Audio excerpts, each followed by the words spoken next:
Hello mga mi, another day, another vlog. So ayan, kakagising ko lang. Ayun yung mga pinlansya ko kagabi. Ininit ko na rin tong natira naming pork steak.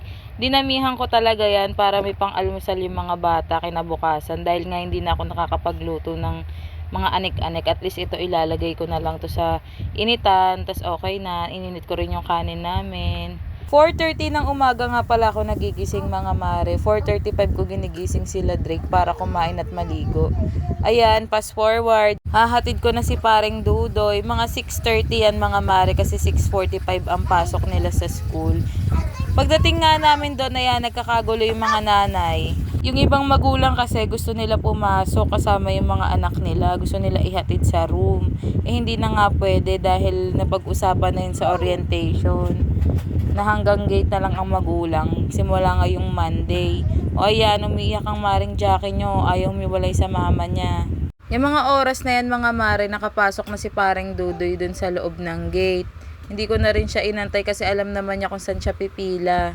At ayoko na rin makipagsiksikan sa mga magulang. Diyos ko, tignan nyo, di ba ang gulo-gulo nila.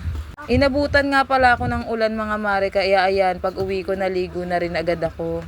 Mahirap na magkasakit, walang mag-aasikaso sa mga anak ko. Nakaiglip nga ako saglit mga mare, tas ayan, pagdating ng alas 10 ng umaga, pumunta naman kami ni Atik lang dyan sa palengke para bumili ng ulam namin. Ayan, nakita nga namin yung pinakamaganda kong Frenny dito sa Siomayan. Kumakain sila ng siomay ni Ate Ella, 'di ba? Napakaganda ng mare ko. Sabi ko nga sa kanya, bibidyohan ko siya kasi maraming nanonood kapag nasa vlog ko siya. Nauna na nga sila umuwi mga mare at kami naman ay kakain na ni Atik lang dito sa Siomayan. Bumili lang kami ng tag 10 pisong siomay at tag 10 pisong palamig. Sakto naman at kakaluto lang ng mga siomay nila. Ito nga pala yung binili ko, bigas, Hungarian, chicharon, tsaka yung baloney. So ayan mga mare, pagtapos ko magluto, mga 11:30, nagsundo na rin ako kay paring Dudoy. 11:50 kasi ang labas nila. Ito, mga bandang 12:30 naman, sinundo na namin si Luisa at si Drake. Hindi ko pa nga napansin dyan si Drake mga mare dahil natakpan siya ng isang tatay na lumabas. Kaya nagtanong ako sa teacher, "Ma'am, si Drake po." Sabi niya, "Ayun po si Drake Luis, nakalabas na." Kaya hinabol ko siya dun sa labas, buti na abutan ko. Gawin niya ng 12:30, pinakain ko na rin siya. siya. Ayun pa lang kakain, tinapos ko yung mga gawain ko. Nagwalis, naglinis, tiniklop yung higaan.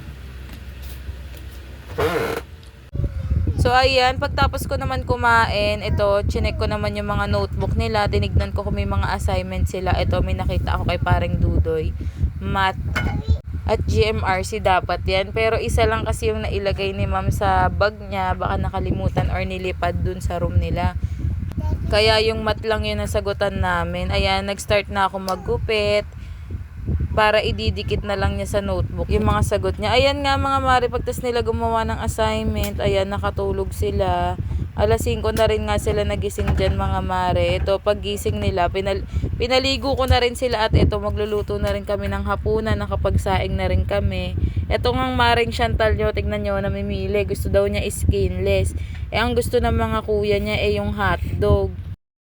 Nag-i-stock na nga ako ng mga ulam mga mare dahil mahirap na, mamaya bumagyo na naman. Nadala kasi ako nung nakaraan mga mare, nung bagyong Karina, kahit isang ulam wala kami sa ref. Hirap na hirap kami bumili ng pagkain nun.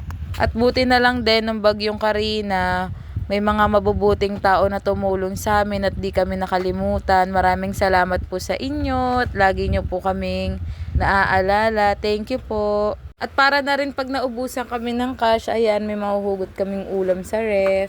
Hindi naman kami binahanon mga mare. Ang problema kasi ay hindi nakakabiyahe si Ito kaya wala rin kami masyadong hawak na pera nun. Pinagkakasya lang talaga namin para umabot ng ilang araw yung budget namin. Napakabuti talaga ni Lord. Alam mo yung tipong walang-wala ka na pero biglang may dadating na biyaya. Yung tipong hindi mo namang hinihiling pero kusang dumadating. Napakabuti mo, Panginoon. Thank you po. At nakakaraos kami sa araw-araw. Thank you, Lord.